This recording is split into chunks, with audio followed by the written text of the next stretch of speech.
more competitive as a region that's competing against other regions. We released the report over the summer, as Eric mentioned, with our chief economic development officials and our deputy mayor for economic development, and representatives from over 70 tri-state governments and business stakeholders, including many representatives I see here today, Eric, and a number of other government officials. I also want to give a shout out to Mike Levine, who's been doing a lot of work with us as we've been meeting with different cities, municipalities. I've seen a number of other municipalities here that have also been meeting with us as we go through a number of these exercises of trying to convene and come to more common understanding about planning issues. So just in summary, and then I'll walk through in a little more detail, the report looked at 4 key points. First, it looked at a bifurcation of employment growth in the region. Unlike in decades we saw preceding the Great Recession, now New York City is capturing a lot more of the region's employment growth, with a substantial portion of that growth showing up in boroughs outside of Manhattan. So that's all new trends. 2, it's not just the numbers, it's the composition. We're seeing office-based jobs, which are typically the highest value in our region, concentrating even more strongly in New York City, and other parts of the region, the tri-state region, becoming more dependent on local services, along with continuing historic changes to our manufacturing base as a region. 3, we think that this is tied to the changes that we're seeing in our labor force and our young labor force, which is very strongly concentrating in New York City and in the inner parts of New Jersey, which is also related to housing development. That's been a key issue we've heard in other panels today. And then 4, collectively, these changes in our workforce and our employment patterns are creating new geographic imbalances in the job, where people and jobs are locating, which have real long-term implications for how we plan our regional commute patterns, how we invest in transit infrastructure, and for our overall economic competitiveness. So I'm going to walk through all of those, but I'm going to start first by baselining some information about the region. So first, our region today, when we talk about the region, what we are looking at from a data perspective is 31 counties. Basically, this is a geography that the Regional Plan Association defined when they first started doing regional planning over 100 years ago. It's basically 75 miles in every direction from our city hall except the ocean. And it covers obviously all of Long Island, the Hudson Valley, southwestern Connecticut, and the northern parts of New Jersey. 100 years ago, New York City effectively was the region. In 1898, when New York City consolidated into a 5-borough city, 90% of the regional population was within the boundaries of that newly formed city, right? So what happened, we suburbanized, the whole region grew, we built commuter rails, we built the highways, yada, yada, yada. Today, New York City is the largest city, 8.6 million, we're really big, but we're actually a minority inhabitant of the region. We're about 37% of the total regional population. Long Island collectively is about 12%. You see 30% on the other side of the Hudson River, 10% in the Hudson Valley, 9% in Connecticut, mostly focused around the Northeast Corridor and I-95. We're a region of about 9 million homes. It's about half rental and half owner-occupied homes. You can see that split into the 2 colors here. The darker orange is rental property. The yellow is owner-occupied property. And you can see there's a real geography to where those rental and owner-occupied exist in our region. A lot of that has been determined, again, by sort of the patterns of development over the last 100 years. So you see that New York City is obviously a higher percentage of rental. We're just a little bit over half of the total rental property in the region. Long Island is obviously lower in that share. And you see that in New Jersey, a lot of those old rail towns, Newark, Jersey City, but also going into Patterson's, the Oranges, etc. A lot of rental property there. You see it hugging all of those old rail towns and all of the corridors, all the way going up into Connecticut as well.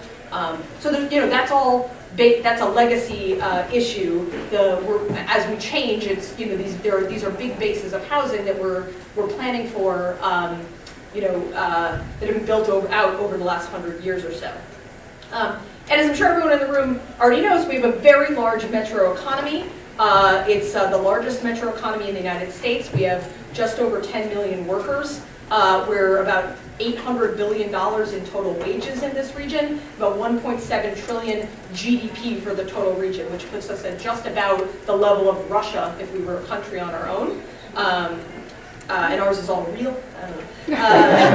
And it's a really diverse economy that doesn't cohere to jurisdictional boundaries, right? So you can see that here. This is where jobs exist in a very simple color code to sort of office-based, institutional, which is education and healthcare jobs, industrial jobs, retail, leisure, and hospitality. You can see clumps of it. If you look really close, you can see Lower Manhattan and Midtown is a big blue spot in the center, but mostly this is an impression. There's jobs everywhere. There's different kinds of concentrations across the region.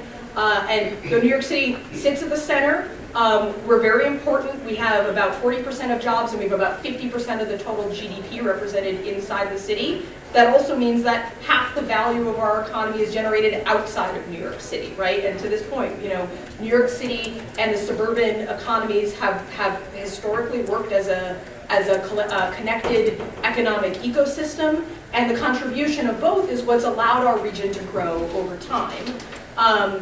It's especially true when we look at the housing resources and the interchange that the city and our regional neighbors have continued to provide and be connected, facilitating very strong population exchange between the city and suburban areas.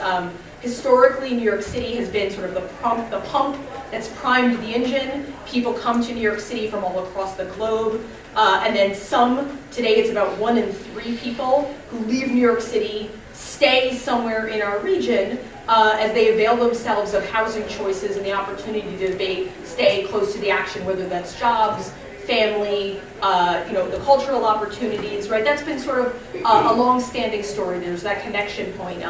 So today, we're net exporters of population, about 35,000 people a year. So what that means, just showing you here, about 95,000 people a year leave New York City for our region, and 60,000 come back to New York City. For Long Island, that's about 26,000 coming from Long Island, going to Long Island, and 19,000 coming back. These numbers have actually been coming more and more into balance in recent years as less people leave New York City for Long Island and more people actually move back to the city. And these housing choices effectively enable our economies to remain connected, providing New York City businesses with access to the region's workers.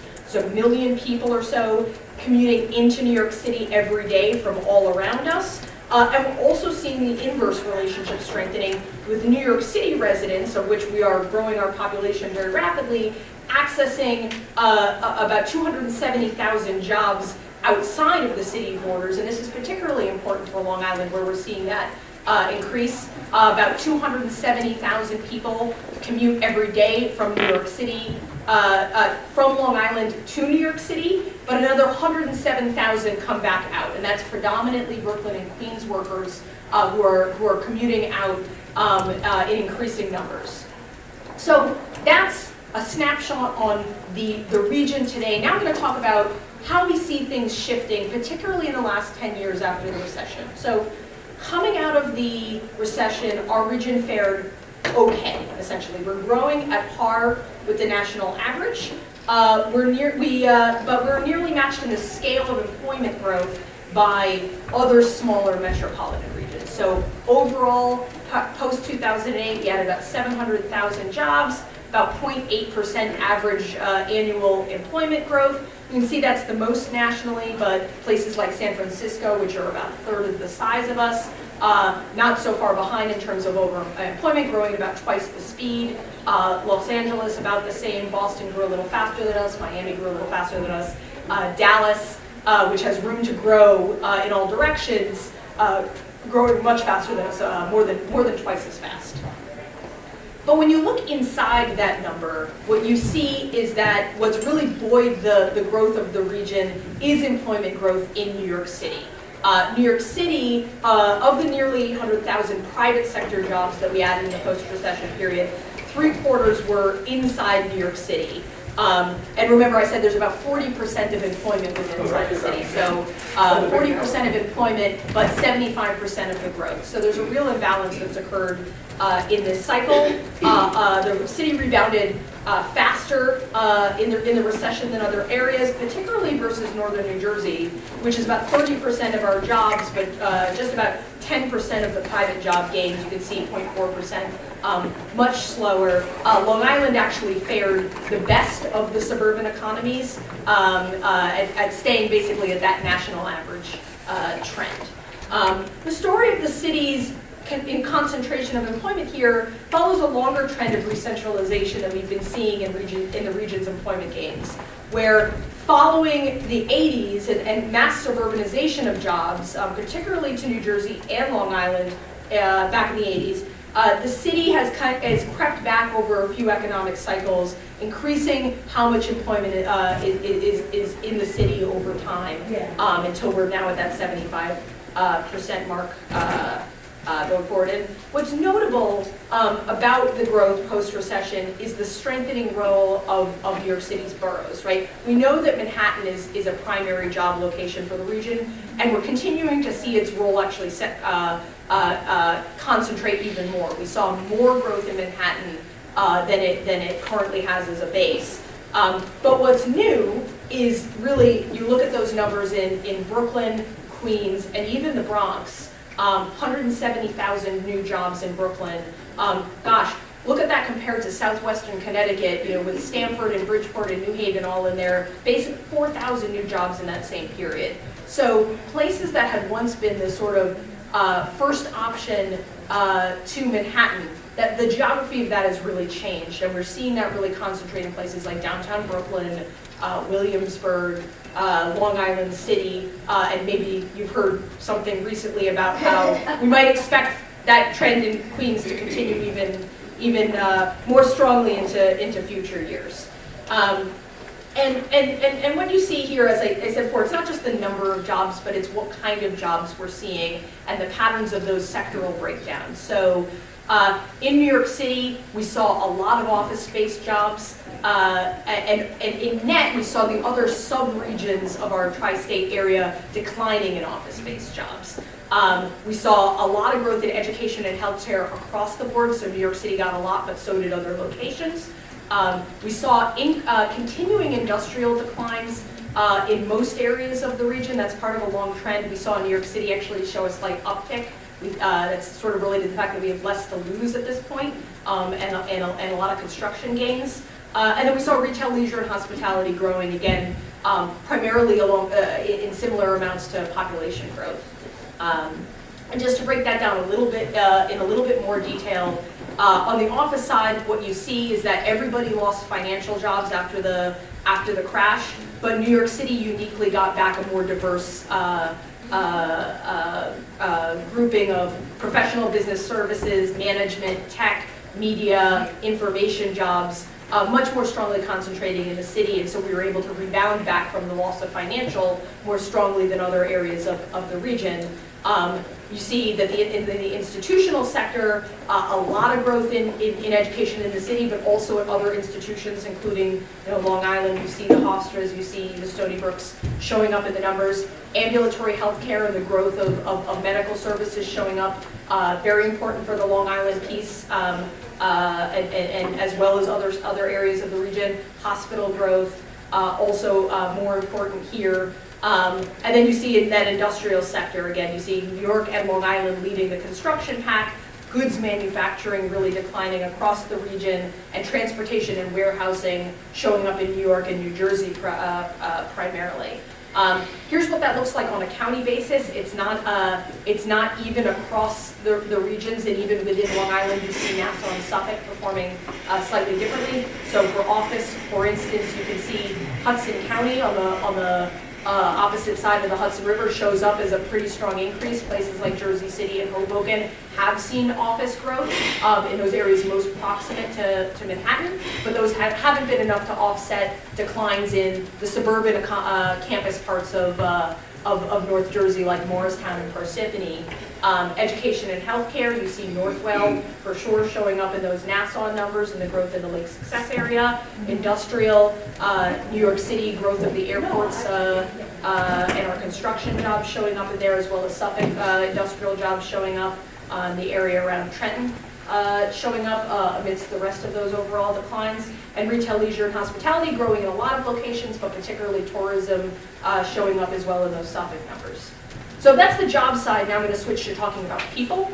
Our labor force across the region did grew at about the national average, about 1.5 million more workers in this region since 2000. But there's sort of two things going on in those numbers. One is that people are staying in the workforce longer, so we're seeing a significant number of workers over 65 as part of that labor force gain, as well as new entrants.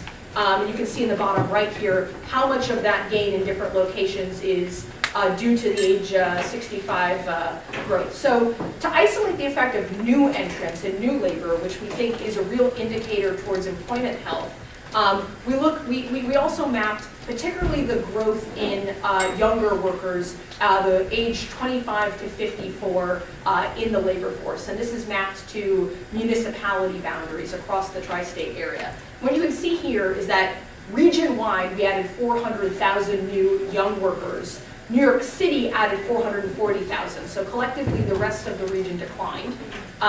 And where there was growth in that young worker population is very specific municipalities, right? So you can see the New Jersey waterfront showing up very clearly. Within Long Island, you can see Hempstead, you can see the towns at the border, Elmont shows up here, Brentwood shows up here, the areas around Stony Brook show up. And then all along the Northeast corridor, the Connecticut towns, Stamford, Bridgeport, New Haven, all show up as very specific locations that are attracting those young workers amidst a region that is essentially aging in place overall. And those labor force gains, as I talked about earlier, correlate a lot to where housing is being built in the region, which has predominantly been in New York City and in New Jersey. Since 2010, New York City accounted for about 42% of all permitted housing units in the region and 60% of multifamily permits. New Jersey, interestingly, almost matched the city with its growth, with much lower numbers on the Long Island side, as well as to the north of us. You can see in gray here, that's the transit travel shed time to Grand Central or Penn Station in New York City. So 60 or 90 minutes from sort of the core of the region. You can see on the New Jersey side, very interesting, housing is getting built throughout that shed. On the north and on the east of the city, you see that very different pattern. So looking at all of these patterns together, what we see is that there's these imbalances that show up in the growth patterns. In the city, we've added a lot of jobs. We've added a lot of housing, but not as much housing as we've added jobs. So what that tells us is that the city's economy is likely to continue to draw upon a regional watershed. Right, and that's historically what's happened, is that the city has grown economically faster than it can house everyone within the city, and so it's really a tri-state supply of workers that's coming into play to those concentrated centers. What we're seeing in a place like North Jersey is that housing is growing much faster than the job base, and so much more a bedroom community is growing there. That's mostly people who are commuting back into New York City. And it's the one area of the region that's really providing that role and attracting those workers who are commuting to the city. A role that Long Island really played, primarily a generation ago. But that's really the geography of that has really switched in the last. Carolyn, you got a couple more slides that I want to get some reaction. We can go back to. Yeah, I think this is the last thing. Okay. And just to say on Long Island, it's really the opposite, where we've seen more job growth than housing growth, and so as a result, we're seeing more New York City workers coming back out to Long Island. The reverse commute becoming increasingly dependent. It's something that we're thinking about in planning issues. So to finish this all up, to say we're releasing this data, we're finding ways to use this to continue to inform our work. But we've also built tools to make it more accessible to governments and other stakeholders who are interested in zooming out to that tri-state lens. metroexplorer.planning.nyc.gov. You can find the report itself, but you can also find an interactive mapping tool that'll allow you to look at data at a county or a municipality basis, or download it all for your own sort of manipulation and use. All right. Whoa.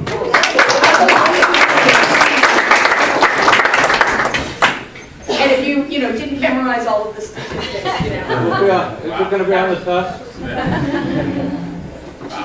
I got one more time. I didn't practice it on Friday nights or something. It was like, wow. It was Is like, this really- posted anywhere where we can actually look at it and, like kind of absorb it a little bit more? Absolutely, as I said, the report is online. So if you click on that link, or you just Google NYC planning, you can get to the report itself. And the interactive tool will allow you to sort of interact with the data more specifically. Thank you very much. So I got a shout out to a couple of people because I can't do it. I have a board member here. You're a not-for-profit guy has a board member. We got a shout out to Andy Zaccaro, Zaccaro Construction. I spoke earlier on a TOD he's doing. Andy, glad you're here. Thank you for Thank you very checking it much. out. Great Frank- job you Frank, do, Eric. You guys running out the door. He's the important partners. You get the commends. And we get Nick from Cow is with us, so also thank you, Cow Construction. So we got a lot of different folks that are with us. So this is really cool. So we just heard a lot. Trying to digest it. Question while you're digesting? Yeah. Is it all right? Yeah, I want to get to Larry. What? The issues raised before, doesn't this data that you showed belie the idea that taxes are chasing people out of our region? I mean, when you compare to the national figures, I mean, that's really a bogus statement because you need to compare taxes to living standards and so forth like that. I'm sure Mr. Levy has. I think it's a really complicated Yeah. calculation that comes down to individuals rather than whole communities. There's something called an effective tax rate that goes up and down with what people are earning and valuing their homes. And when the values of their home, when they make a personal calculation that their wherewithal, what they're earning, and their assets that they own are dropping in relation to costs, they're going to be upset about taxes and maybe persuaded to make a move. Right now, we're near peaks of housing prices, so folks are seeing a lot of equity in their homes. I mean, it doesn't help people who are trying to buy a home, but most people who own a home, wages are up. So, right now taxes are not as big a problem politically as they have been. Every single school budget, which is 70% of the property tax bill, passed every single one, ever seen that before. I know the governments have kept their tax rates pretty low. Well, part of that's artificial with the tax cap. But also, if you paid attention to some of the political campaigns, both last year and this year, taxes were less of the argument. Candidates were beaten up or beat up others less about taxes than about other things. And in fact, in some of the polling, it was sort of a joke, which is not really that funny, among pollsters, which is that one of the first three most important things that people on Long Island tell pollsters is the three things most important to them are taxes, taxes, and taxes. Well, we saw that taxes are in there, but we also saw ethics reform because of all the headlines of Reggiano, and not to single people out, Skelos, Shelley Silver, these are headline names of major people. And we saw, depending upon the community, infrastructure by other names, congestion, have started to perk back in, but if housing prices collapse and wages collapse relative to costs, taxes will be first, second, third, and probably fourth again. Because taxes are also, just to finish this up, it's not what I was going to talk about. But, Let's get to what you're going to talk about. Yeah, we'll get to that. Yeah. You will see a whole different dialogue on that. So that's what I have to say about that. So give us, so you read this report, you read I or read write all this- kinds of regional reports. I read, So what you take? I run the National Center for Suburban Studies at Hopkins University.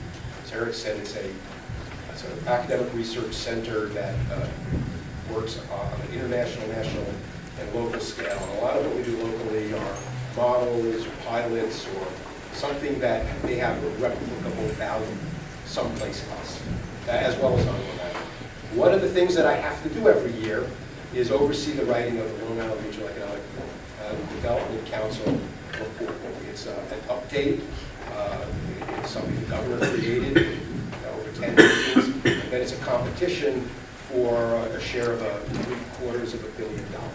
Long Island's been very fortunate. We've been the top performer in 6 of the 8 years, going back about $600 million on various projects. And grudgingly, I think Eric would concede that the brunt of the money has gone to communities, and that there has been input from the neighborhoods, and that there's been a special focus, even with their relative lack of clout region-wide, into communities like Wyandanch, Hempstead, and others that tend to be at the so-called short end of the economic stick, sometimes through thick and thin.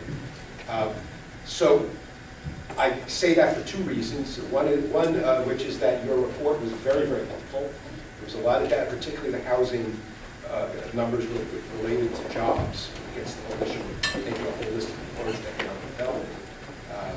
And the other, because it had a lot of data that was useful in comparing to the regional. And what I wanted to do, if it's okay, is kind of narrow the lens a little bit and talk about some of the things that you were talking about in more of a local, relative to the region, it's local, but in a Long Island regional context, and have some thoughts coming off of that.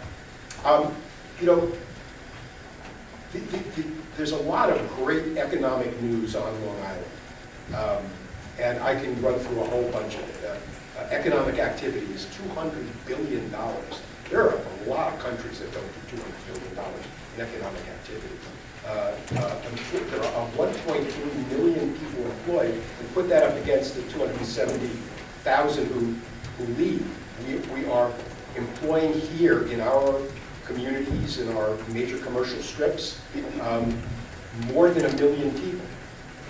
Wages are $77 billion. There are 106,000 businesses now in Long Island. That's a lot of grist for your mill. Wages now are on average, I don't like averages, but that's the one we ended up got stuck with by the state. $60,000 a year is the average salary on Long Island. That's individual, that's not family, which is over 100,000 now. Exports are $16 billion, even with the demise, some of the not so good things of manufacturing. Even millennials, we heard a lot of talk that really wasn't true when people were talking about it, not getting a big argument, but millennials are now unambiguously increasing. So the young workers who are your new blood are rising. I think we had an increase of about 34,000 region-wide over the last couple of years. We had, in want to get granular, we've had a tripling of the engineering grads on Long Island, are now about 8,000 a year from primarily 5 schools. Hofstra had the biggest single increase. Stony Brook graduates the most. New York Tech is on the rise, and so are some other schools. And reverse commuting, that you alluded to, on the Long Island Railroad. That is a wonderful way to build up economic activity on Long Island without having to wrestle with the complexities of the housing shortage.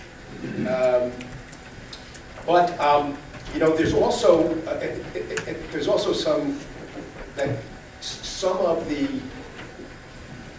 really good news is also feeds into some of the bad news. There's been a paradigm shift when it comes to employment since the recession pretty much began to end around 2010, 2011.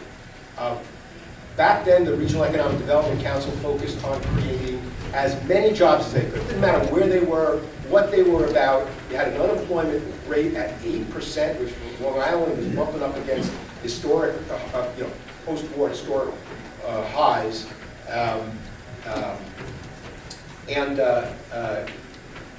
Now that shift, the paradigm shift, is into filling the jobs. there is a shortage of qualified workers, particularly, and not even limited to any particular, but for people to wash dishes and cut lawns, all up to people who do heart surgery. And it's especially critical for all these high-tech businesses that have begun to flood into Long Island. Maybe that's a little too strong of a metaphor, but it's certainly a storm surge. They are having a hard time finding people, even paying historically high wages. The other thing is that amidst all this, and I'll talk a little, just before I end up my thing, I'll talk a little bit about what we need to do to deal with that, and how we need to at least look at it. The other problem that amidst all this prosperity, we still have the highest rate of segregation, economic, racial, and any other form you might want to find, none of them benign, that is holding us back, not just individual communities where we have compacted poverty, but everywhere, because diversity is not only the key, not only a good thing to aspire to, integration and diversity, it is the smart thing for businesses, and any executive will tell you that. The labor force participation rate, people without so the poverty rate is highest since, as a result partly of segregation and some of the ills that flow from it, our poverty rate is at an historic high since they began keeping these figures about 60 years ago, 6.7%. And for people under the age of 18, it's almost 9%. And you can, without me going into long detail, you can extrapolate that in your own head and your own heart of where that's headed. Labor force participation, which is an unusual statistic, people without a high school diploma on Long Island. Again, amidst all this prosperity, it is declining. So while employers are having a hard time finding workers, while most employees are in for the first time in a long time, in a relatively strong bargaining position, whether they're unionized or they're individual, people without a high school diploma are finding it hard to get jobs, and they are dropping out of the workforce. We are at something that is actually overwhelmingly a positive, but still is presents challenges, is that we are continuing to have a surge of new immigrants in other minorities, and they are the key to growing the economy. Again, these are folks, it's not the stereotype of a poor person sneaking in the dead of night. We're talking about some of the best scientists, engineers, researchers, lawyers, everything. This is not unlike when my parents moved out here in the 50s, and neither of my parents had college degrees, and nobody was saying, "Oh, they're uneducated." You know, they came in with their dreams and their ideas and the little capital that they had, and along with a million other people who surged in after World War II, they created what was, looking back, a golden era economically and otherwise for Long Island. So they'll get there, but they tend to be, the new immigrants tend to be a little or sometimes a lot less educated, don't always speak English, and it takes a little bit of a focus and some concentration. And then there is the housing deficit. The number that popped out at me and that we used in this report was that we have created, I think it was about 140,000 new jobs over a certain period on Long Island, or 114,000, but we only created, I think, 70,000 new, I'm doing this off the top of my head, 70,000 new housing units. And again, I don't have to spend a lot of time analyzing that for you. You can see where that's headed. So how do we approach this as opposed to what you do about it? We need to take, a little jargon here, overused word, an holistic approach. And I want to read one paragraph, and that's where I'll finish up, from the Regional Economic Development Report. And then I'll pass the on. We have learned that each of the state's strategic pillars, innovation, placemaking, workforce development, and tradable sectors, exports, needs to be viewed as a single supporting structure. Just as the hip bone's connected to the thigh bone in the old spiritual, we know that we can't create an innovation ecosystem without more top-flight workers, especially bright, energetic millennials. But we also know that they won't come in the droves we need not when their skills are being sought around the world, unless we build affordable rentals clustered in cool downtowns, old Tom Swazi word, with public transportation and other urban-like amenities. And we know that building higher above ground isn't possible without taking care of business below ground, that least sexy of infrastructure necessities, a sturdier small system, a sewer system. So we need to look holistically, big picture, that everything is connected. And if we just focus on one without understanding the ramifications and focusing, and also including the others, we're not going to get the job done. So I'll stop. We're not too long. You're full of facts too. Yeah, I thought, why not? I tell you, it's all right, so, you It is a- you almost need to like stand up and like, take a stretch or something, and say, whoa, this is like a lot of information, you know? I can geek out on this stuff a little bit too, so if it's a lot for me, I'm like, whoa. So, we're trying to really translate this and drill this down a little further into the Long Island context. So, I mean, almost, where to start? So, you and I talk about a lot of these plans and policies, and you've heard a lot of information. You've heard about the New York City perspective, the Long Island perspective from Larry, different sets of data you've looked at. You've written reports on affordable housing and some of the subset needs to a report like this. So, how does this impact real people? And where are real people as far as, we have our census coming up, so there's demographic changes, but also you have a kind of an insight into where communities are as this stuff relates to people too. We'll probably get more of that from Randy. But I don't know, what's your take from an equity perspective, thinking of people, thinking about what the impact of all this is? Jobs, housing deficits, some people are winning, some people are losing. What does this all mean? Right, so thank you. Thank you for that kind of leading question. First, I just want to say that, I just want to tip my hat to you, Eric, and Vision Long Island. This conference, first of all, I get to see people I really like and respect, including you, every time. Everybody's out here. You're talking about some important things, and I really appreciate that you're doing that. And We're doing that. that we are doing that. That's right. That we are doing that, because everyone in this room has their role in that. But you can take the bow on this one, because it's a big deal, and we appreciate that work. Those of you that know me know that my take on this work is going to come from an equity perspective, period.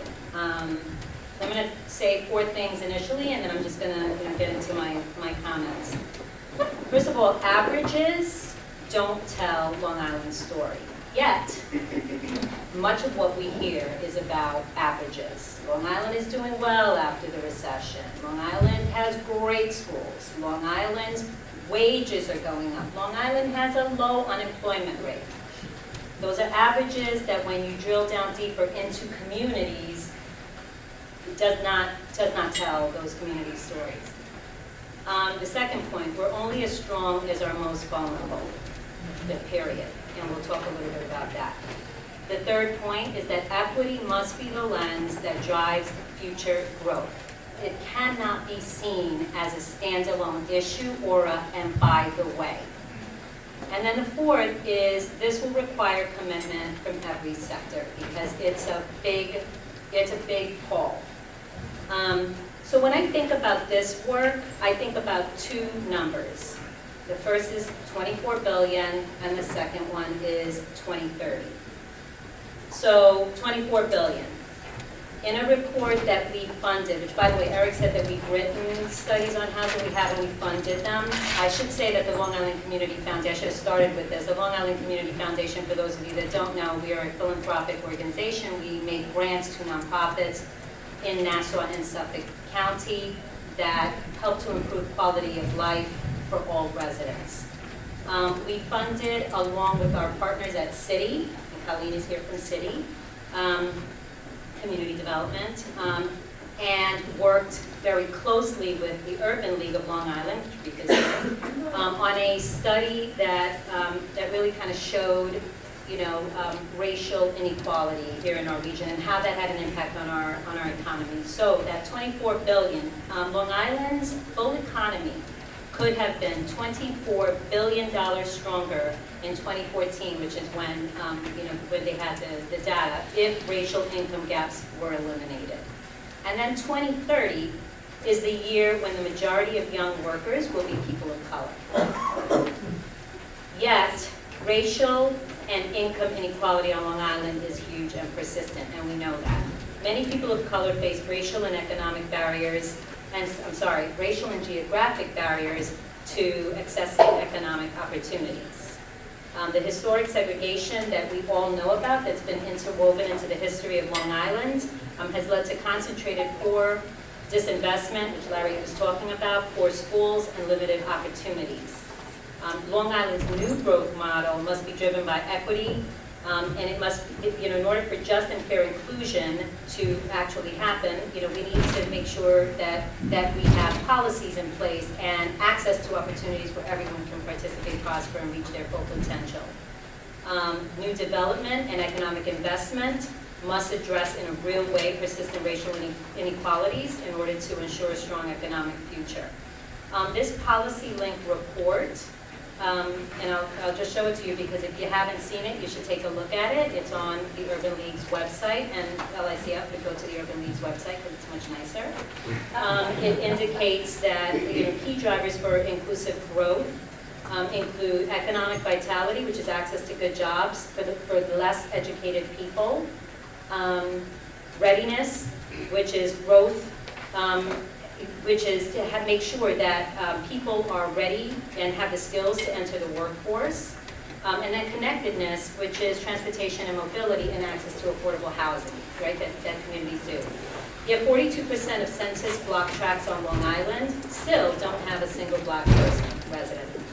Black workers are less likely to have high opportunity jobs regardless of their education level. So Black workers that have a high school diploma or less are equally unable to get high quality jobs as Black workers with bachelor's degrees. That's a problem, especially when we talk about the fact that there's a shortage of talent. And then communities of color are more likely to be carless and dependent on public transit. Larry talked about our unemployment rates, right? We hear a lot about the unemployment rates again with the averages. It's a low unemployment rate, but not in Black communities. The unemployment rate is higher and significantly higher than what the average is. And in terms of wages, Black communities have seen their wages go down. So, these are just, and there's a lot more information in this book, but I give those statistics because while that occurs, understanding that everything that we heard about initially and then through Larry, as our community changes, we need to keep up with that change and really help to strengthen our economy and our people and our communities in a way that, we haven't always been very great at. And I think that there's a lot of opportunity, to do that. I think people are trying to do that. They're kind of thinking about this. But my challenge to all of us on Long Island is that, 2030 is right around the corner. And we don't have a lot of time to, grapple with this or be, thinking about this. We just have to start taking some real action. And I spoke a lot about, this report was specifically focused on Black residents. That can also be, we can look at that from a, Latino perspective as well. Again, because of the history of our segregation and the way that we typically marginalize people, many historically Black communities are now Black and Latino communities. And then obviously we know that lower income, communities which are segregated and maybe predominantly white communities are also obviously left out of opportunities. And we have to be looking at these issues, and this is where Eric started the conversation, that this is one of those times where this is not a community thing. Don't talk to me about my community. I live in Newcastle. Don't talk to me about what's happening in Newcastle, because that's a microcosm of what's happening in communities of color throughout Long Island. And sometimes that also spills out into lower income communities in general, but certainly from a racial and ethnic perspective, our communities, are very similar across the region. And we live in a great place. And, and there's opportunity for all there is. It's just that we have to be more intentional about, about the systems and the institutions and making sure that it's not a, oh, by the way, but it's a, hey, this is like integral, first kind of brought in. So that's my spiel. All right, so we got some, well, wow, nothing like ending the day a little light, right? Some light topics, this was the food, drinks, and downtowns panel. We were gonna do this here, so people might get through drinking and, so wow, it's This just will like. make you want to drink. I'm like standing so I don't pass out, like I'll fall asleep in a chair, this is not interesting, I just didn't sleep last night. So, Because the lights went out. yeah, there you go. No, seriously. Too early. I'm mad at the PSCG guys. That's National Grid back here. So moving on. So no, I think what we're hearing now is a translation into impacts to our region and to specific communities. So now how do we bring this home to like what real people are experiencing? And this is what you do, Randy. You bring resources to people and you have ways that you track it, plan it, make it happen, create systems around it. You have a kind of a slice of life of dealing with Long Islanders in need, but there's also information that you assemble that makes you look and plan at that, or maybe there's patterns of understanding, which communities are in need, or how, some of these companion job numbers relate to, maybe dissecting those averages a little bit. So I don't know, what's your take on this? So I went to a New Year's Eve party a number of years ago, a friend of mine, and someone asked me in the middle of the party, so what do I do? I run Island Harvest Food Bank, and so I started to talk about the food bank and all of our numbers, and he walked away from me. And my friend came over and said to me, listen, if I ever want to end the party, then you can start to talk. But I'm not looking to end the party right now, so please stop talking about the real stuff. And what she said is kind of what I want to say, because in the beginning of the presentation, the numbers look so incredible, and all I kept thinking to myself was, so how is it that each year we increase the amount of food we're distributing to the community by about 1 million pounds, and it's still not enough? So what does 1 million pounds really mean? That breaks down to maybe 900,000 meals that we're helping to support. And we're not the only game in town. We're the biggest, but we're not the only game in town. And so here are the numbers at Island Harvest.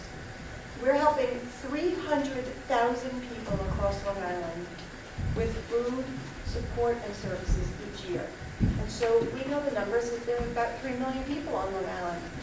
That means you could count out 10 people wherever you are, anywhere on Long Island, and there's a probability that one of those 10 are accessing food or services from our network. That's insane. The numbers are just too high for our kind of community with the numbers that are reported about the success of Long Island. So I wasn't rudely on my phone. I was actually trying to find some report that we had that we use, and I know that you know of this report also. The Economic Policy Institute noted that in order, let me just read it properly. The Economic Policy Institute recently noted that a family of 4 needs to earn approximately $140,000 to make ends meet on Long Island. However, the current federal poverty level for a family of 4 is $25,100.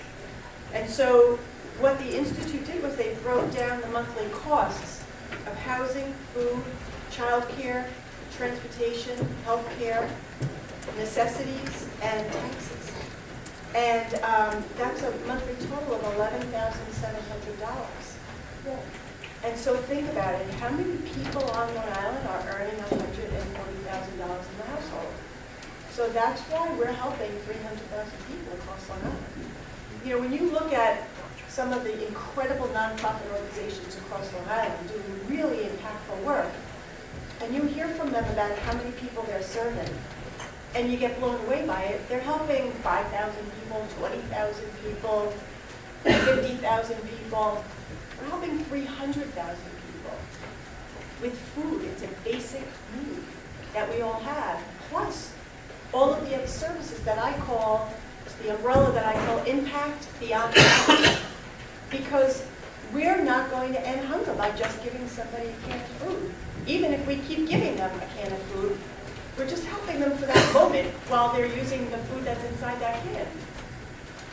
And so from our perspective as a food bank, and our mission is to end hunger on Long Island and, by the way, reduce food waste, we've come to understand and embrace the fact that we have to provide a lot more services than simply giving people cans of food. So this past year, we expanded a program that we had that was called a Giving Garden program, where we were encouraging businesses and communities to create gardens, and then the produce grown from them would be donated to Island Harvest and donated to the community. It's a great program, right? We have 35 of those gardens across Long Island. This year, we actually are now farmers because we are leasing space in Redwood. And we have 2 acres of property where we're growing produce. And this was our first year. This property hadn't been farmed in a long time. The ground was hard and not full of nutrients. And yet, we were able to, through all of our program, Giving Garden and farming programs, to grow and distribute about 600,000 pounds of produce. And we're just getting started. So why is this program important? Well, because if we can teach people who are struggling with food insecurity how to grow some of their own food, then we are helping them become independent rather than dependent on the emergency food programs across Long Island. Now, they're, again, not going to end their hunger by having a small garden, but they are going to have a very big impact on the costs of food for their monthly food budgets for their family. The other thing that we're doing, and we feel it's really important, and just say something a little silly, but back when my kids were younger, and so my oldest is 27, and when she was in kindergarten and first grade, back in those days, no one was really recycling. And she came home one day with this little tiny recycling container sample. And she started to tell me that her teacher told her she had to start recycling, and here's why, and she went on with all this stuff. But guess what? We became a recycling household, because what would I do to my daughter? Tell her, no, we're not going to do that? So that's the model we use.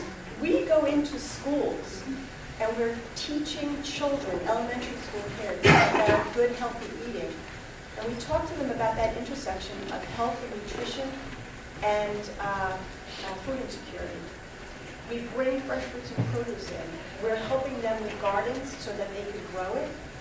And so now what we're hearing, this has been a couple of years that we're doing this program, parents are telling us that, just like I am a recycler now, or then, parents are starting to buy and grow fresh produce because they see and they're learning from their kids that they can do it. And one of the things that we often hear people say is that when people are struggling on a low-income budget, you can't buy healthy foods.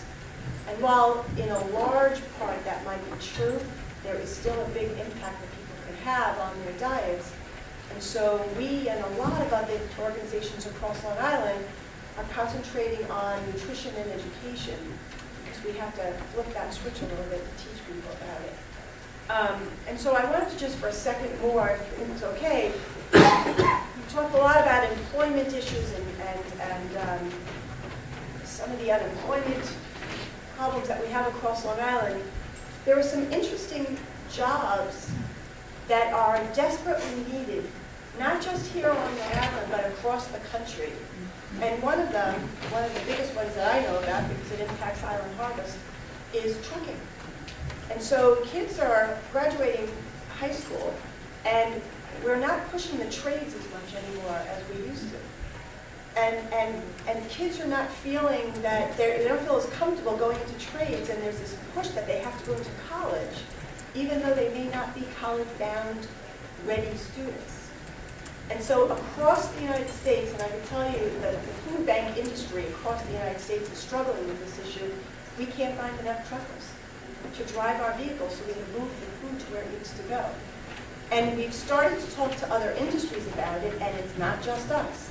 We're not paying the highest levels, but even the largest food distributor, I believe, in the world is Cisco. We just talked to their president the other day, and they're redesigning their entire fleet because they can't find drivers, even at the rate that they're paying. And so there are some interesting dynamics here where there are some issues with unemployment, big issues on Long Island, but if we could convince some of the young people to look at some alternative industries to go into, they could do really well. Some of the companies are paying $10,000 signing bonuses to sign truckers onto their fleet, which we, by the way, can't compete with. And so it puts us back into a hole that we continue to be in our industry and in the nonprofit world. So, again, I just want to say that your report is incredible, and I think that there's so much that we could pull out. And Larry, the same with you. There's so much meat there for us all to work with. But to Sol's point, the numbers may look interesting, it may look good, but they're missing something. They're missing the meat of it because it's not diving into all of the communities. It's really looking at it at a cluster level and not diving deep enough to really impact the people who are the lifeblood of Long Island. Wow, all right. Can I amplify something that Randy Yeah, said? then we got it. You know, it's easy to listen to Randy when she tells you what organization she works for and what it does as, oh, isn't that a nice thing to do? But the reality is that when you try to approach this from a holistic sense, and we're getting at this, is that it also is the smart thing to do. We had a little couple of sentences in the Regional Economic Development Report. There's an initiative called the Choose Long Island, Local and Independent. Some of you may be aware of it. It's a cooperative to raise awareness, advocate, inspire community gardens, community agriculture, independent agriculture. And its gimmick, if you want to call it that, is that if everybody spent in Suffolk, the numbers are for 10% of their weekly food allowance on seasonal fresh food grown on Long Island, it not only would save them money on the $176 a week that the typical family spends on food, but it would equate to $19 million in direct spending, $33 million in total economic activity, and would add 1,000 local jobs, according to economists who study these things. So it is, again, a good thing to do for health purposes and for repurposing plots of land that are either vacant or being used for a less productive purpose. But it's also helps the economy. It's the smart thing to do. And there are business opportunities in this for enterprising, I was going to say young, but you don't have to be young, enterprising entrepreneurs. So one of the things that I hear too often from corporate leaders, we didn't realize that there was such a problem with poverty or food insecurity on Long Island. I just had somebody who's hopefully going to be $1 million contributor the other day talk to me about it. Because at the top level, they're just not looking down at all of the people that work in their companies. Because quite frankly, we're helping his employees to make sure that they can eat maybe two meals a day and their families. Because it's that inequity of income, not just on Long Island, but across the country. So Well, I mean, we have to really think about it. I'm going to get to Carolyn in a minute. But I think what we're hearing here is incredibly dense now. There's a lot of good stuff here. But I think this raises some practical questions, and I think it almost relates to the theme that we struggle with as a movement in trying to create connections, right? Because here we have, companies that are disconnected to their employees. We have data for our region that's disconnected to some real needs in local communities. We have kind of on a certain level, a populace that's disconnected from each other by design or maybe because of ease, and all the while, kind of a sense that, and then, so where do you take this, right? So it's like, you have almost two schools of thought that are out there. You know, you could take the negative slant on this, that Long Island's losing its millennials, we're, you know, we have all these social problems and certainly inequities, we're incredibly racist, and everything sucks. And let's put out a pamphlet and say, Long Island sucks campaign. Please invest here, but Long Island sucks, you know, so that's, you know, I was a little critical of some of the Long Island Index stuff because some of their materials were starting to look like that. I was like, really, is this the Long Island sucks campaign? Like, we could do better than this, guys. Long Island, we keep our poor people out of sight. Yeah, there you go. Whatever it is, let's put it out there for everyone to see, and let's you know, talk about how miserable things are, wring our hands, and explain how we failed. That's one school of thought. The other school of thought is, let's look at all these rosy numbers that are kind of, you know, averages. Right, thank you. So, you know, and that was perfect how you nailed that, Saul. So we can look at that and, you know, kind of spend more time on, you know, life in a leisure class and all the types of things and, that, you know, fill our minds on a given day, you know, with things that are thrown at us. That distract us from the needs of real people or the needs of our neighbors or people in our family or people, co-workers. So, you know, there's this kind of divide in how we look at the same information. You know, and it's almost like, can we break this down in a way that's what kind of interests me in all this, looking at your report, Carolyn. And I guess, so I don't know, back to you. How do we started having all these conversations. Sean Sally could be on this panel. We had to toss him over to the hub panel. He was going to help distill numbers with us, so he's not here. But we've already got a lot of great information here.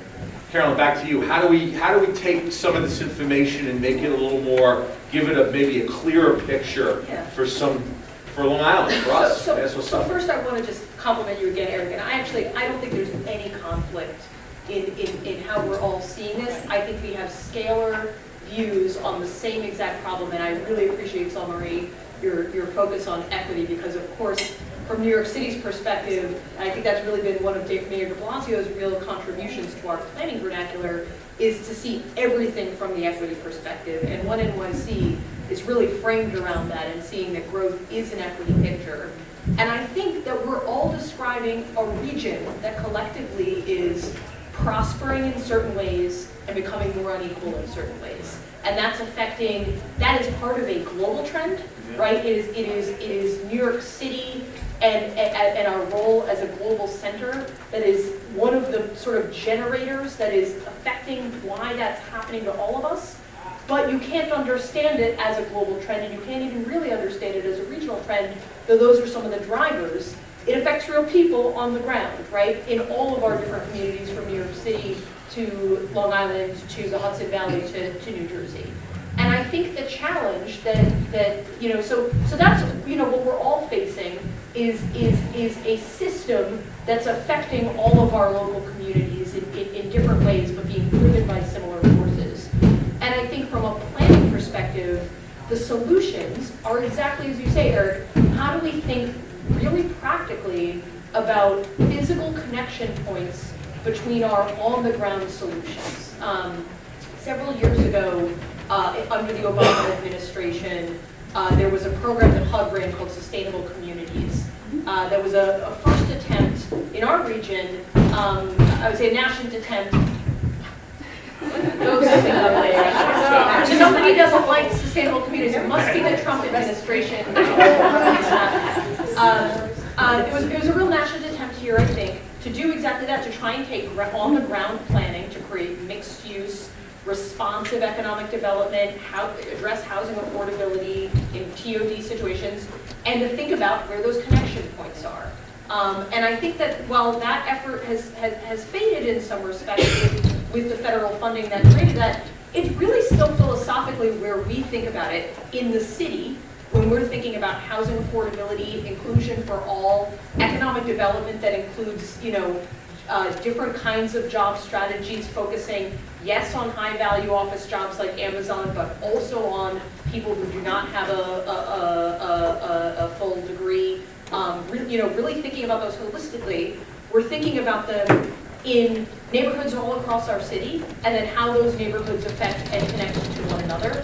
Long Island City is not planned for separately from downtown Brooklyn, from Midtown Manhattan. We're thinking about the constellation of those efforts all, and how they connect to one another through workforce development, through economic incentives, through housing initiatives, and a lot of money being spent on housing affordability, because we understand that the system affects each other. So how does that scale up, right? Well, let's go back to the Amazon thing, which is obviously on everybody's minds today. Yeah, we're going to tackle that today. We're talking about job growth in Long Island City. We're talking about a lot of housing growth in Long Island City. That's been something that we as a city are preparing for a lot. We're thinking about how that's going to affect Brooklyn and Queens and the Bronx. We should also be thinking about how that connects along the Long Island Railroad, right? Both from a housing perspective, absolutely, there's an opportunity to create more housing for all. And by the way, Amazon is not talking about just high-income workers. They're talking about a real range of incomes and different things. And that's something we actually like about the increase in the tech world. It gets a bad rap for being only, high-end programmers, but the numbers in the city show us that it's a real ecosystem that's supporting a lot of different wage types. So housing those people on Long Island through investment in housing in places where people can get to transit absolutely should be part of that economic development strategy. And similarly, the opportunities to spin off that tech ecosystem in ways that benefit Long Island also, the spine of that is going to be transit, and the spine of that has got to be Long Island Railroad and Nice Bus and the other connector services that make that possible. So I think where we're trying to fit into that is to connect those dots and to make sure, like I said at the beginning, that it's someone's day job to make sure whatever we're doing to support Amazon in the city is connecting back to things that can help Nassau and Suffolk plan locally to capture those opportunities. Yeah, that's why I wanted Sean here, because, you work in Nassau County Planning, and they're closest to a meaningful rail system that has done some planning to connect these things, and also led the charge on the sustainability, federal sustainability program that we did get a grant, Jerry, subs on it. So there was some thoughts on it, and some of these plans are coming to life as far as TOD projects. I want to stop for a second and get a private sector perspective. I know Andy Zuccaro ran out, my girlfriend. So I'm going to lean on you, Nick. Give a quick snapshot. I know you got a question, but what's your take as you work with developers, builders all day long? What's your take on their investment patterns as it relates to hearing all this? Because it's like almost like how does this make sense? I always try to look at it like when I hear things, is this really going to work? Is this magical thinking? But we also really need the affordable housing. We really need investment in communities that are underserved. So, how do we make it work? How do we make this palatable to the private sector to invest? Given some of these conditions that we've heard from our panel here. So I'm throwing something at you. I know you have a question. No, Give me a quick snapshot. I kind of have a comment and a couple questions. I'm curious Just about a couple comment things. and one question. Yes. So I want to hear from others. Please. So I'm just, from a development standpoint, a lot of the things that you're seeing, that you're talking about issues and the connections and everything else, we've segmented ourselves with the zoning. You have half-acre zoning, a certain type of house, a certain type of income. Where you have your industrial with your housing that's down to 8-acre zoning, you have a certain level. And they're all segregated about wherever the town zone needs and what you can build. As those zoning laws change and as we adjust to them, you can start to see there's areas of the city where they've had process for different types of levels of affordability, from market rate all the way down to very affordable, all in the same building. You generate some level of competition where the guys that are at the bottom push their way up. Want to get and gain some of those things, and everybody at the top starts to see what's going on down below. You run into each other walking through your lobby. So as you get some level of density, move these people closer together, hopefully we can start seeing some of that out there. My question is really two things. Is I see a lot of numbers that are being thrown out that kind of go over my head a little bit. I'm not a regional planner. I get down to the nitty-gritties of development, but how would we compare? We're near New York City. Biggest, most financially stable, biggest city in the world, right? We're kind of the outskirts of it, which is a phenomenal place to be. How does that compare to what's going on in the outskirts of Colorado? A 34% millennial increase, what's the increase around Colorado? What's the increase around Atlanta? What's the increase around Silicon Valley? Are we 34%? Is that a good number? Maybe for here, but how does it compare to somewhere else? Are they seeing 60, 70, 80% increases in numbers? So how does that put us on a global market? and the national market. But the other question here is, how do we get proactive? Everything I'm hearing is a reactionary approach to these things. It's great that we're starting to farm and try to feed. It's great that we're starting to look and look at some of the zoning laws to kind of get a hold of the problems we have. How do we get ahead of them? And that's kind of the question. It's got to be leadership, and it's got to be government, it's got to be partnerships with private people, so we can find where we can get the economic efficiencies, so they can build with this community's needs. So not only are the panelists' questions really intense, you've got questions. I'll tell you, this is definitely not the easy panel, you know? Anyone wants to take a stab at that? I'll certainly start with the first one, which is the question of how do we compare to other places. Is a perfect segue to another report that we're going to be issuing following up on this one, probably around the beginning of the year, because it's the question we get asked often is, we looked at all of these metrics for our metro. What does it look like for LA? What does it look like for Boston? Are we similar or are we different? And so we're going to be issuing something that looks explicitly at the top 15 metros on the exact same indicator points. I think the bottom line is what we're seeing is that East Coast metropolitan areas, so us, DC, less DC, but really us in Boston, share the same characteristics where we were built out 100 years ago, and so you have a very dense center and much less dense immediate suburb area, and as a result, the difference in those densities, what you're seeing, that concentration to the center, into the city is very, very prominent, right? That split of jobs and that split of workers all going to central Boston or Cambridge, you see that up there as well. You don't see that on the West Coast, right? You look at Los Angeles, for instance, and you see that the amount of work, the amount of employment, the amount of young workers is split between downtown LA and the suburbs. And that's common sense, right? You go out across the valley, it doesn't feel like a different place than the city, right? They're working in concert together in a way that the city and the suburbs here do not work in concert together. So it's a real East Coast phenomenon that we have that difference of experience.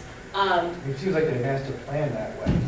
As they were developing, we planned for to fill a need. Yeah, I mean, I would say LA was We couldn't master afford big plan. houses. Yeah, How LA. do we replan? But it's sort of like LA was built out as all suburbs, and so now they're filling all of it in, and building a subway that fills all of it in. They've got a lot farther to go. We've got much more urban, walkable area than Los Angeles did. So I wouldn't trade our experience. So But it's a different context. Hold a response to Nick. I just want to see, because we're getting on with the time here. I want to make sure there's other questions for folks. So you got one early. You got one early. Everybody once before somebody twice, so go. Thank you. Colleen Galvin, City Community Development. Want to again commend the work of LICF and the Urban League of Long Island. It's a really important body of work built on the policy link report that's all mentioned. I wonder if any of you on the panel can describe how do local WIA dollars get managed and dispersed. I'm familiar with the City of New York's Workforce Investment Board or Workforce Development Board, but given the fragmentation of local governments, towns, villages out on Long Island, how much workforce investment dollars do you get from the federal government, and how is that steered toward the communities that need it most? I think I'll find it out. Most of that is the CDBG money. I don't know what that is. No, Yeah, that's not CDBG. I don't think No. WIA dollars is CDBG. That comes from, So, that's the Department of Labor. yes, so, That goes to the Department of Labor. You're going to answer that? You're going to answer the specific question? yes, so in Suffolk County, Department of Labor has its own workforce investment board. In Nassau County, Long Beach, and the town of Hempstead, Hempstead Works, which Right. manages theirs, and then there's one for Glen Cove, North Hempstead, and Oyster Bay that manage their workforce investment board. There's also another organization that works a lot with the IDAs, with the existing businesses, Workforce Development Institute, WDA, yeah. who will do on-the-job training for existing businesses in terms of workforce development. Yeah, there's activity, and the money's being spent. I mean, the question of whether it's all connected or efficient is an open question. I mean, there's certain people.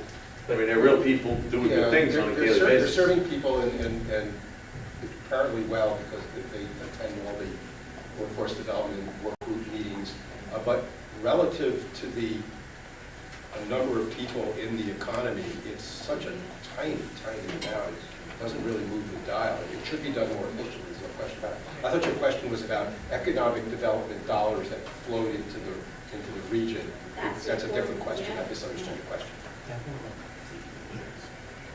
So who else got a question? Eric. Sorry, yeah. I have a question. Thank you all so much, and again, some of this is over my head, so I really just appreciate learning from all of you.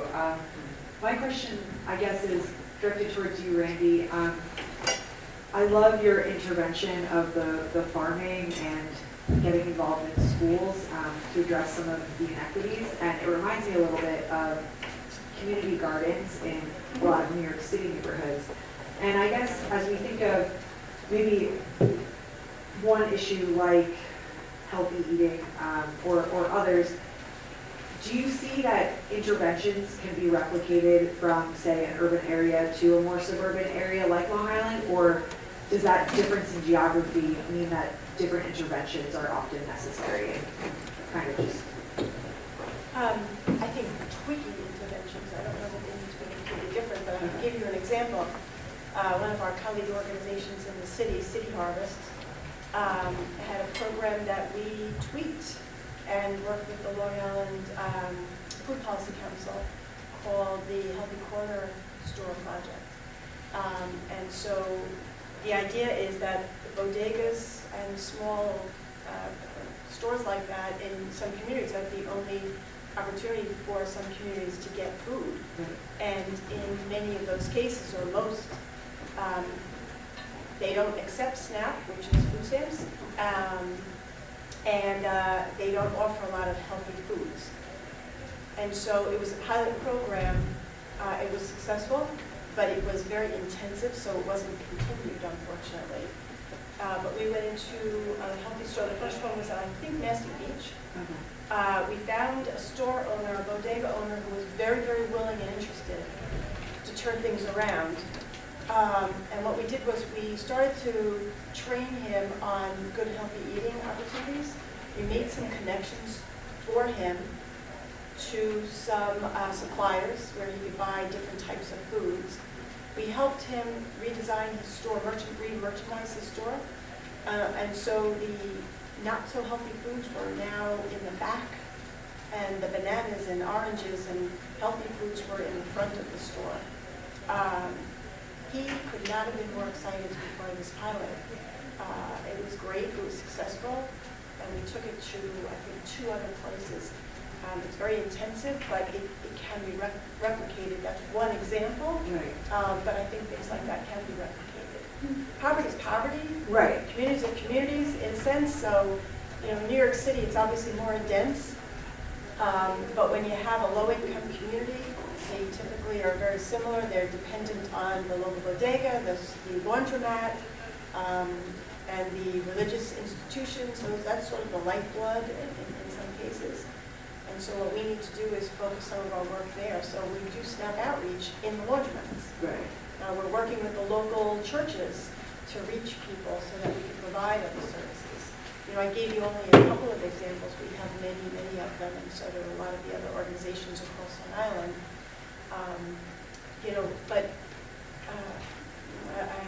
There's another point I have to remember what it is. Okay. We'll go back to you. We'll let folks do closing comments, Yeah. kind of quick ones. But I just want to make sure we're grabbing anybody's question if we hadn't got anybody.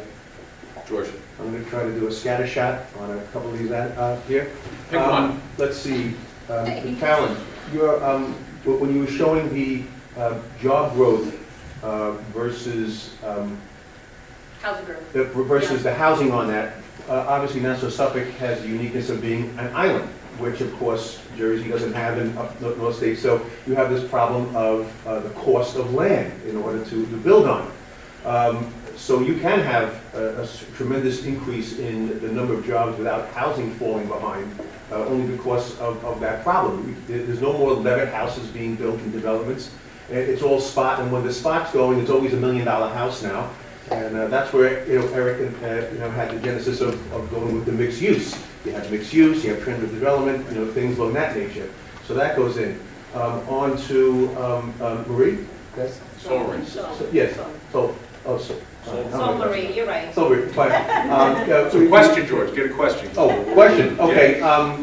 You were discussing about the choppiness of communities where we have more minorities of communities, whether you want to talk about Hempstead or not, are underperforming versus, other areas on that. And I want to interject the problem with our school districts, as Angie Carpenter pointed out, about, we have postage stamp school districts, and I actually taught in Roosevelt and Amityville, besides working in brokerage industry for 21 years, so I got to see this firsthand.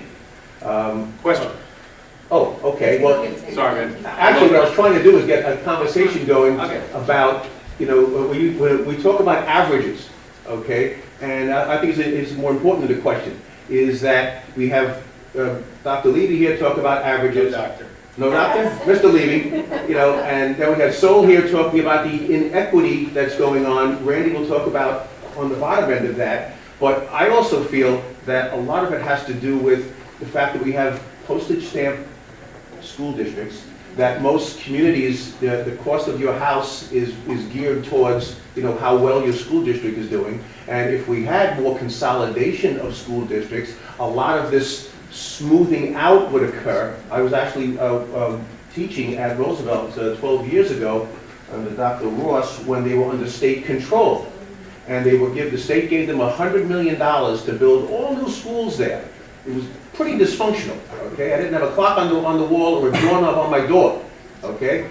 And instead of doing that, what they should have done is take Roosevelt, break it into 3 pieces, and give it to their adjoining school districts. And take that $100 million and give the money to those school districts. And you know what? It's 12 years later. The kindergartners would by now be graduating from, it would be graduating from high school, and you wouldn't have this situation where you didn't have, my kids didn't have school buses. They had to walk.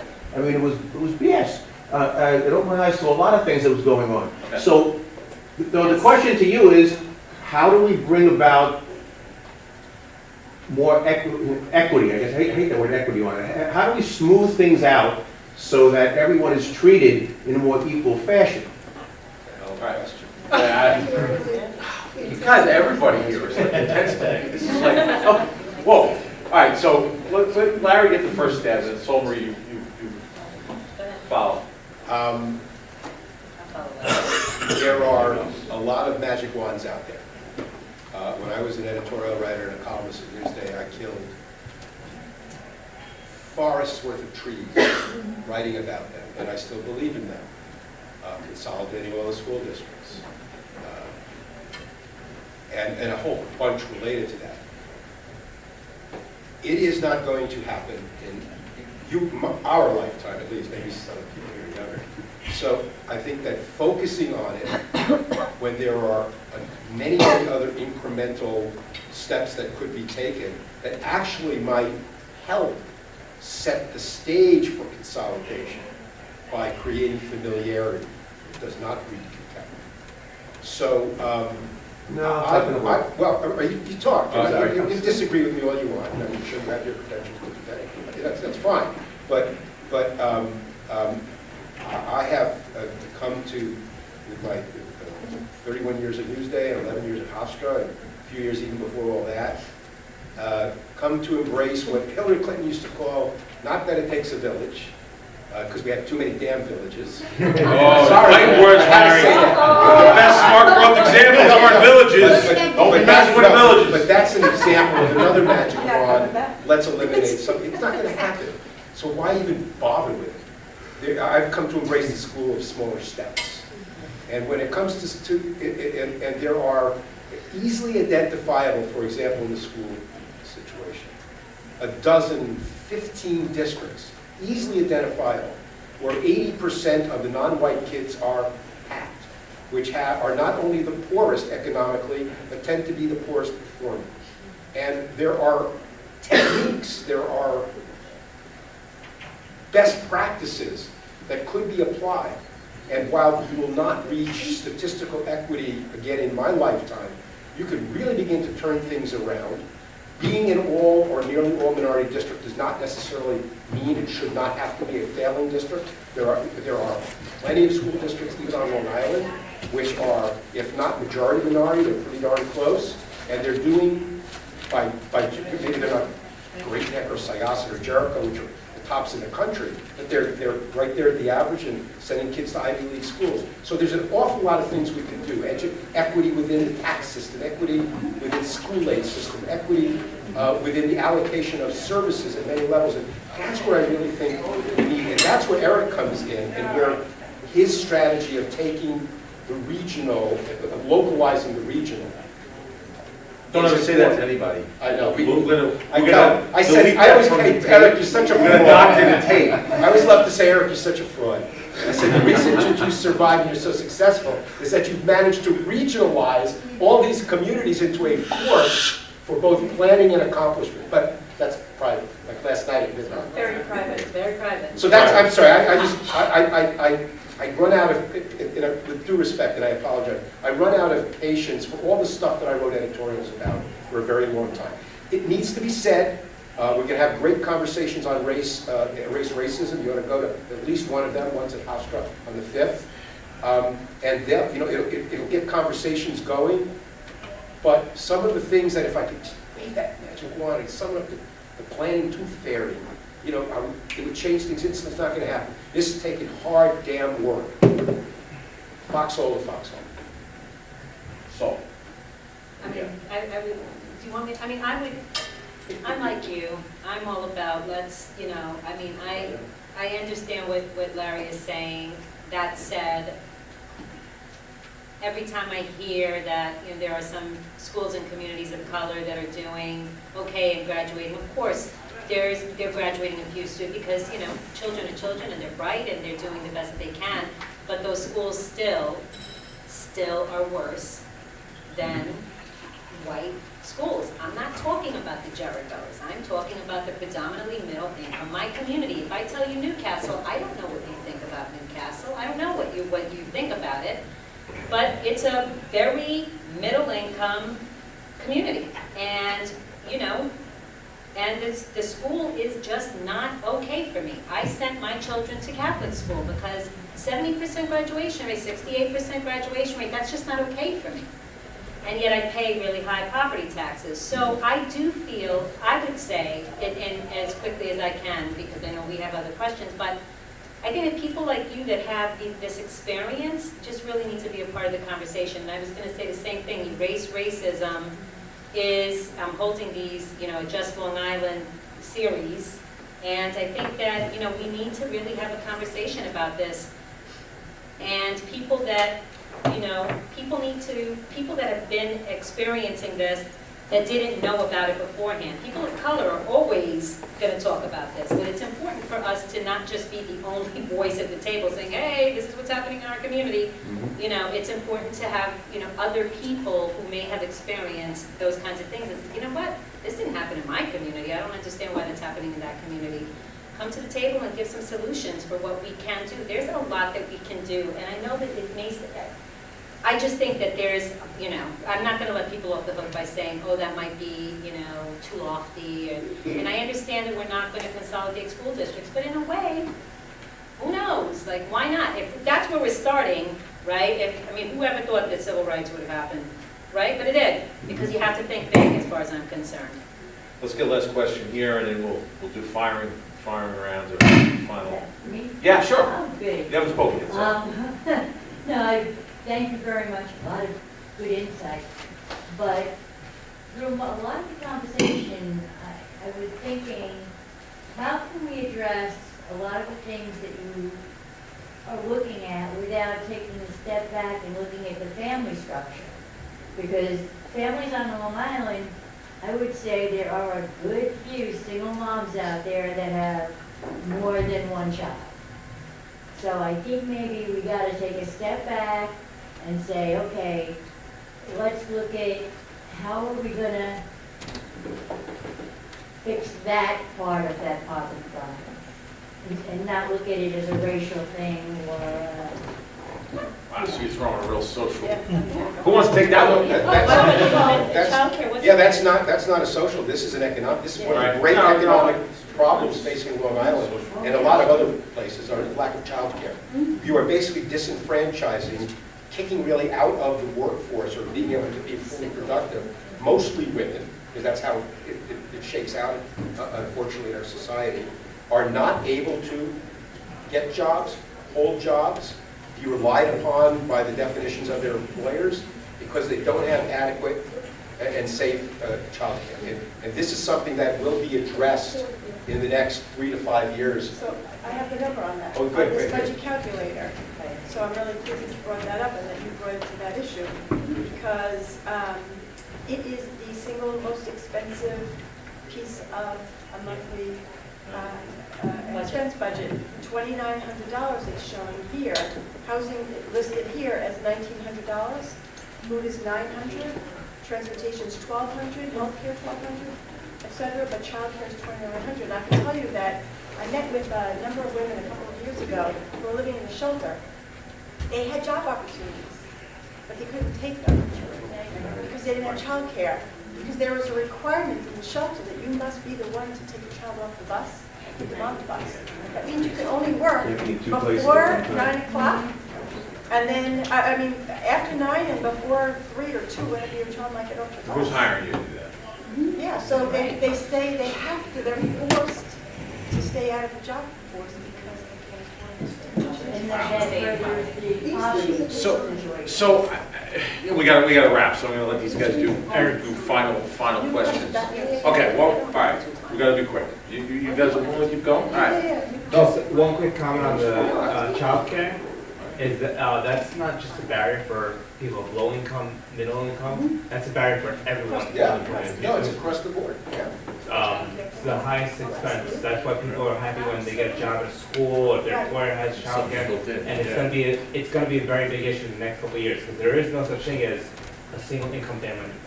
It's a dual income, so they need to pay for childcare. I have 3 and daycare is more than my mortgage. It doesn't matter your income level, it's an expensive burden. Sylvia. I just have a quick comment, because, you know, one of the things that I've noticed is that poor people need buses, and this is really a big issue, but since you brought up childcare, I've now got a 2-year-old, and I try to use active and public transportation as much as possible. I don't have to, I've got a car, but I try to. Trying to get a 2-year-old or a 1-year-old onto the bus, make sure the bus is there. If I'm stuck someplace, I can't take a Uber because I don't have a child seat. I don't know how other people do it, actually. I completely have no idea how people who are completely dependent on public transportation deal with a kid on public transportation. And Sylvia, when we started, when Nassau County was in this fight with the MTA on the buses a number of years ago, you probably remember, there were some of these rallies. We had to literally form a coalition to say people care about the buses because we were told point blank by Nassau County and the I've been MTA, no told that one too. cares about these folks. No one cares about this service. I have been at. And I hate to say it, even a whole slew of human service agencies didn't care. They were busy doing their thing, and they can't take a step outside themselves to care about this part of it, right? So it literally was like, it was brain damage to put together a coalition to show people care. Thankfully, thanks to grants from the Community Foundation and others, at least on Long Island, there is a constituency that shows they care about the buses, and we've kind of stopped the damage, you know, but it's still not where we need to be. A lot of this stuff, you know, and I think, I don't know, I know we're close. A real point to that. So my father's 98 years old, he lives with me, and we have 24-hour care now, taking care of him, and many of the people that are coming to take care of him are dependent on the buses. And so the person who is on the shift can't leave until the next person arrives, and the bus is late, or they don't show up, or they come early, not on schedule. And it's just unbelievable. And so these poor people are walking miles and miles in all kinds of crazy weather. And you know, think about it, when now it's dark, you know, and drive down some of your roadways and look at the bus stops. You can't see people standing at the bus stops at 7 or 8 o'clock at night and it's really cold, it's getting colder, it's gonna be raining and snowing, there's no shelter there, most of them, you can't find the bus stops. Yeah. It's just such an unfair system. Dehumanizing. And try to bring a child onto the bus and have them wait in the rain. I often look at I live near the Nassau County Jail, and I look at that bus stop very frequently with usually young mothers and their children waiting forever to take the bus back home. And I think, gosh, they're not going to get home for probably 2.5 hours. I'm going to be home in 15 minutes. How fair is that? And this is where, in the end of the day, why, honestly, why I wanted a panel like this to speak at an event like this was because we need to bring the humanity to the planning work we do. We need to connect the values and the experiences of real people with the numbers that drive either public or private investment, or the numbers that drive, good or bad, the social engineering that comes down the pike. And we got, I think part of what, I don't know, my 20-year journey of doing this at Vision speaks to me is, again, that connection that needs to happen, that so we can kind of look at what we're doing differently with different takes on it. There's a whole slew of people in this room, and I know you guys didn't speak up, but you guys all have different takes on this. We could probably do this for another couple hours. I mean, this is pretty. And the other commentary I want to make, and I want to give these guys the opportunity to do kind of closing remarks to close out of here. Maybe I'll start with Randy, go back to Carolyn. But one thing that I think is particularly valuable in all this is we found a way we have found a way on Long Island, at least, to realize, and I think Larry laid it out, we realize some of these big ideas in real places. And the strength we have as Long Islanders is there are people that care about their communities. And they can cut through a lot of division to come together, whether it be to support charities, whether it be to support immigrants, in many cases, whether it be to support affordable housing, whether it be to support buses, whether it be, and that's the dichotomy of us as people. We live in the same place with people that can be incredibly racist, cavalier, disconnected, narcissistic, greedy, and particularly maybe awful people on a lot of levels. And then we also can simultaneously, maybe sometimes the same people, but sometimes other groups of people that bring those opposite values. And we have to find a way to navigate, because we're all in this. Honestly, I'm going to be blunt. There were people here today who are joyfully hostile to everything you all just said. There were 10 people here today that if they were sitting here, they didn't stay today, this is like the marathon class, this is like the third 303 level group that can do this all day and still have intense thoughts, deep questions, and their mind can continue. Bless you all, and you guys. But there are people that are here, and some of them have positions of power or relative influence, or can find ways to upturn important things, and they're here. And I'm looking at them, what are you doing? But they're here, and we got to work with them, good, better, and different. And we got to find a way to navigate this, and that's kind of the challenge, a little bit of our time, in the work that we do. And so that's why I always feel we got to humanize the numbers. We got to bring it into people's experience so that we can make better connections and communicate this better. I mean, no disrespect to anyone in this room. A lot of regular people probably can't digest what we just all said. But we got to work on that a little bit, maybe Randy can do it, because she's kind of got that translation. When you're exposed to it every single day, I'm exposed to it every single day. Right. And from recent grad to CEO, kids in school, all over the place. Unemployment doesn't discriminate. Our situations that we fall into don't discriminate. It can happen to anybody. But what we have to do is we have to educate people. It's human experience. But You're Andy, why don't you take the closing out? So Let's go down this the line. session, which Great. I'm so glad that you asked me to be part of this, and I appreciate it, because I'm really learning as much as I was able to share. But it was in a small room with a small group of people, and we probably had 1,500 people. And 13 those, Yes. I'm gonna give you the 15 Thank you. It's those 10 people that need to hear this. And so the problem that I always have is that I'm on panels that are always at the end, and I love you, Eric, so I'm not saying anything about, but we're always at the end of the session in a small room, and not the focus in a big room. And the people that need to hear it are the ones that I wrote notes. Those are the ones that say, oh, really? There's hunger here on Long Island? You know, we were doing some work at the Rusty Airport, and the manager there said, the people come out of their very expensive airplanes into a car with dark windows and drive to their very expensive homes that are surrounded and gated, so they never see anything.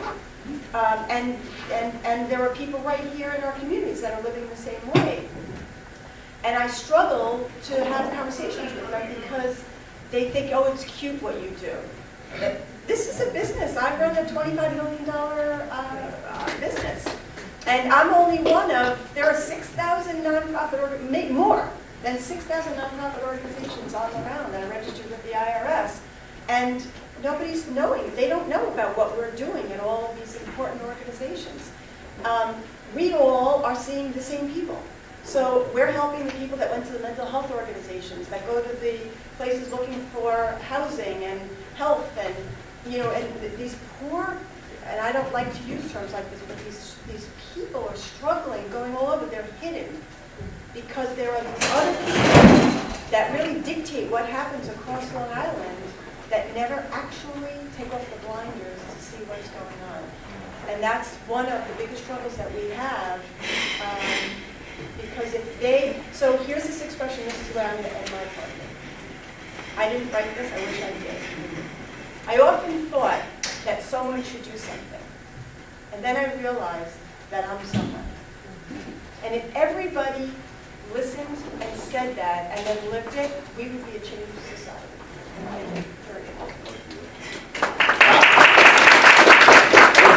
So, not that one. No, let's take wrap up. May, just very quickly, I guess I would say just that, you know, the averages that we have all talked about, as well as the misconceptions about, you know, who Long Island is, what Long Island is, who we are as a region, you know, really do keep us from getting the resources and the attention that we need to be able to actually put some of these solutions in place. I mean, you know, our region is a small region. You know, we know many of us have, these discussions that we had today, we may have taken a little bit of a deeper dive. They may not have been on the top of some of those supervisors' you know, talking points this morning, but ultimately, you know, we all know, we've been talking about this now for a while. But, you know, we not only have these misconceptions from outsiders, but we ourselves, you know, our property values and our identities are very connected to, you know, what people think of us. So we're not always all that comfortable either about raising up these issues that are really hurting our community. Hence why Suffolk County is the, I mean, I shouldn't say that, but Suffolk County is the #1 county in all of New York State that has had with the highest opioid related deaths. Like, that's a problem, and you know, it's a real problem for our people. Not to mention all of these other things that I talked about today. But until, you know, we have to begin working together. We are an island of islands. We are very closely, you know, we're proud and we're tied to our communities. Even if our communities are not treated fairly, we still, you know, love our communities. And but we need to, you know, start like just being a little bit more honest internally, and just, you know, and being okay that it doesn't just become a problem when we've got that uncle that is a little wayward. It doesn't mean that our whole family is a mess. It just means that, you know, we've got to kind of talk to Uncle over here, Uncle Eric, and have him chill out. I just don't want to go to Thanksgiving. Anyway, so, but I'm excited to, you know what, I don't even mind talking. Eric and I are aligned, I think, deeply, but our strategies are not always, and I appreciate conversations with people that have different opinions as long as they're open-minded, because I try to be open-minded. You know, I know that everything can't be the way that I want it to be, but I do think that, you know, that we can come closer to the middle if we have conversations and we are in situations where, you know, where we have diverse thought and mutual respect. Larry, my second favorite regional planner. I'm not much of a planner. I am a talker anyway. You know the expression, think globally, act locally? It's a little obsolete with the way the world has turned. We are so fragmented geopolitically and on individual issues that you have to kind of think in smaller units. And I would reframe it as thinking regionally but acting locally. And I think there's a great value in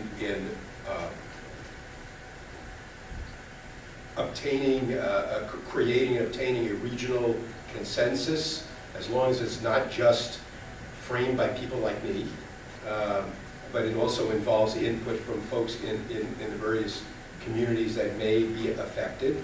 And it's important for more than just optics to be able to check a box. Well, we talked to people from Wyandanch about housing, so we're righteous, and now we know what to do for those people.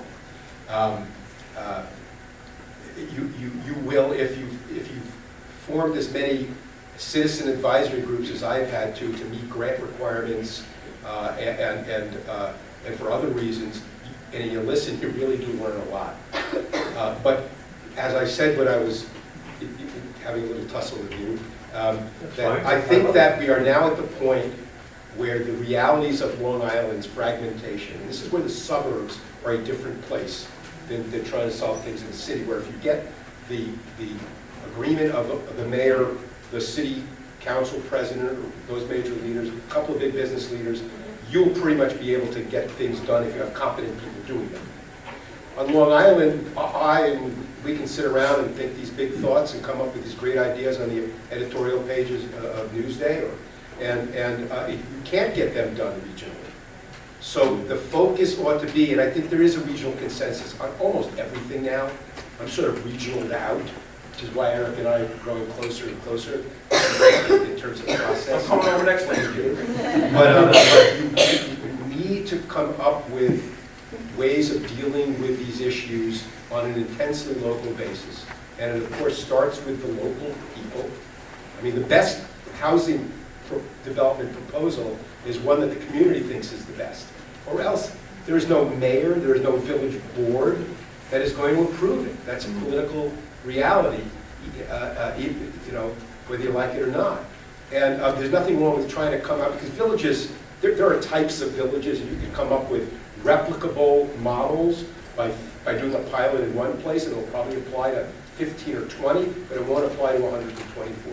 The other thing I would leave you with is there are 124, 200, or 400 communities, depending upon how you define a community. Many of them are by train stations. A lot of them don't want you, me, in my ideas. And you know what? There's plenty of other places to go. There's no reason to force regionalism. There's no reason to force a particular program on a community. It's a waste of time. If you put some points on the scoreboard, as we like to say, and a patchwork, and people drive through Patchogue and they'll tell their mayor, hey, we want some of that too. I live in Rockville Center, and I see Rockville Center and say, maybe we should put some more apartments in. Look at all those restaurants, it's really a cool place.